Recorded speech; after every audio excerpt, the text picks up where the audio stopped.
anak-anak, marilah kita lanjut, yaitu pada prinsip wawasan Nusantara. Anak-anak masih ingat ya, wawasan Nusantara itu dari kata wawasan dan Nusantara. Wawasan artinya pandangan, Nusantara artinya nusa yang diantarai, karena negara kita ini adalah berada di dalam suatu nusa, banyak nusa, nusa itu pulau yang berada di antara dua benua dan dua samudra yang sangat luas. Nah, oleh Gajah Mada dulu kemudian diberikan nama Nusantara pada zaman kerajaan Majapahit. Wawasan Nusantara artinya, prinsip wawasan Nusantara artinya cara pandang bangsa Indonesia tentang diri dan lingkungannya yang merupakan satu kesatuan yang bulat dan utuh. Jadi kita memandang bahwa Indonesia ini bulat, Indonesia ini utuh, Indonesia ini tidak pisah. Di Indonesia ini meliputi satu kesatuan ideologi, satu kesatuan politik, satu kesatuan ekonomi, satu kesatuan sosial budaya, satu kesatuan pertahanan dan keamanan. Kalau disingkat IPOLEK Sosbud Hankam.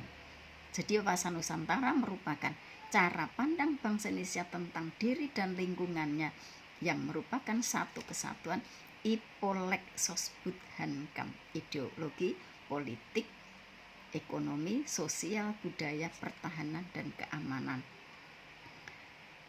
Karena kita merupakan suatu bangsa yang merupakan suatu bangsa yang memiliki nasib yang sama, senasib, sepenanggungan, sebangsa setanah air, mempunyai tekad yang sama, yaitu untuk mencapai cita-cita pembangunan nasional. Supaya cita-cita itu bisa tercapai, kita harus menggunakan prinsip wawasan Nusantara, bahwa bangsa Indonesia adalah bangsa yang bulat dan utuh. Laut bukan pemisah, tetapi laut adalah merupakan suatu sarana perhubungan. Jawa dan Kalimantan ada laut ya, ada selat ya.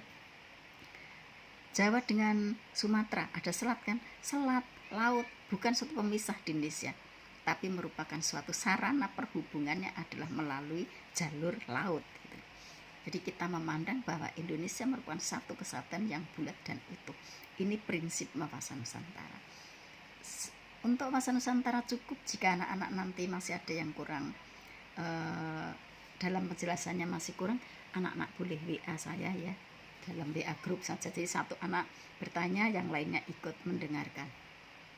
Sekarang yang terakhir yaitu prinsip persatuan pembangunan untuk mewujudkan cita-cita reformasi. Anak-anak, apalah artinya kemerdekaan ini jika tidak kita isi? Nenek kakek kita telah berjuang untuk memerdekakan negara ini. Sekarang kewajiban kita sebagai generasi penerusnya adalah mengisi cita-cita proklamasi, cita-cita bangsa Indonesia merdeka yang tertuang di dalam pembukaan Undang-Undang Dasar Negara kita, terdapat di dalam alinea yang keempat. Tujuannya kan sudah kita sampaikan di semester yang dulu, yaitu NMMI, itu masih ingat ya, melindungi segenap bangsa Indonesia dan seluruh tumpah darah Indonesia, memajukan kesejahteraan umum, mencerdaskan kehidupan bangsa, ikut melaksanakan ketertiban dunia yang berdasarkan kemerdekaan, perdamaian abadi, dan keadilan sosial.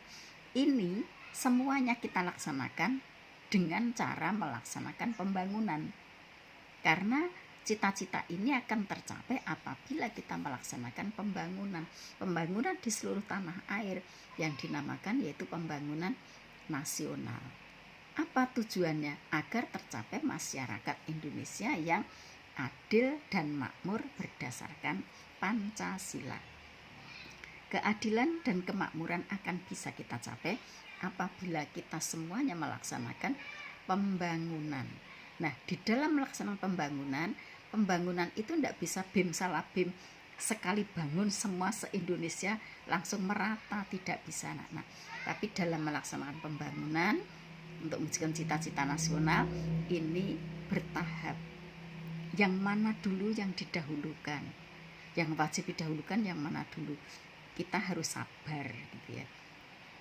Kalau sulap gitu bim salah bim se-Indonesia nanti langsung menjadi hebat semuanya gitu. Itu tidak bisa. Kalau pembangunan itu kan membutuhkan dana juga kan.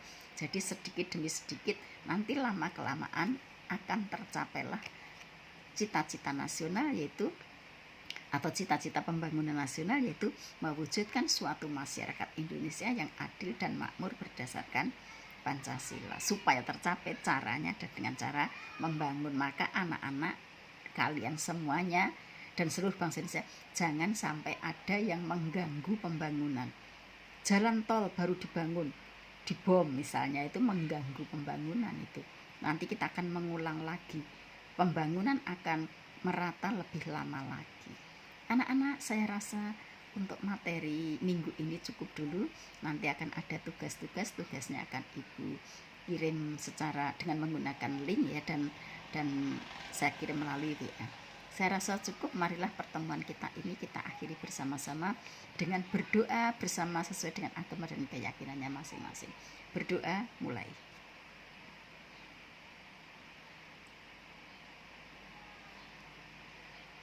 Berdoa selesai. Assalamualaikum warahmatullahi wabarakatuh.